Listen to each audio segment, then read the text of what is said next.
Hi all. ఎలా ఉన్నారు? నీలమేఘశ్యామ వర్ణం, తడిసిన వర్షపు మేఘం లాంటి కాయం, నల్లరాతి కండలు, పర్వతశిలలా దృఢమైన బాహువులు, వదనంలో మధుర స్మితం, తులసి పరిమళంలా హృదయాన్ని తాకే నవ్వు, కనుల్లో కరుణ, నడకలో దైవోప్యమైన గాంభీర్యం, కోదండం ధరించిన రాఘవుని లాఘవం సీతాదేవి హృదయాన్ని ఆకర్షించింది. జనక మహారాజా, వీరిరువులు అయోధ్యకు రాజైన దశరథ మహారాజు కుమారులు. శివధనుస్సును దర్శించుటకు వచ్చారు అని విశ్వామిత్రుడు చెప్పాడు. నిజానికి రాముడు శివధనుస్సును చూడ్డానికే వచ్చినా స్వయంవరంలో పాల్గొనాల్సి వచ్చింది. దేశం నలుమూలల రాజులు ఒక్కొక్కరుగా ప్రయత్నించి శివధనుస్సు ఎత్తడం కాదు కదా కదపలేకపోయారు. రామ అనే గురువు పిలుపుతో రాముడు ముందుకొచ్చాడు.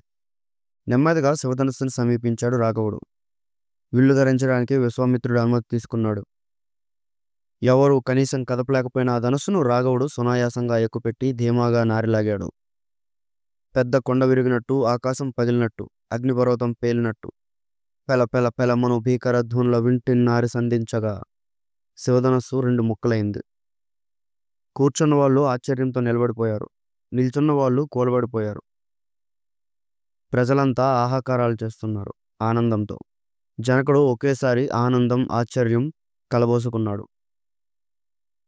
సీతాదేవి రాముని చూసిన తొలిచూపులోనే వరించింది. స్వయంవరంలో తాను రాముడే నెగ్గాలని అనుకుంది.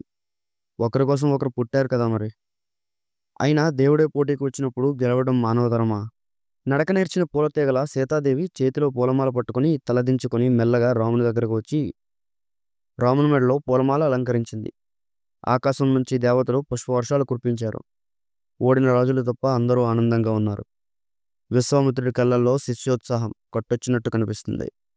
అంతలో గాలి వేడెక్కింది.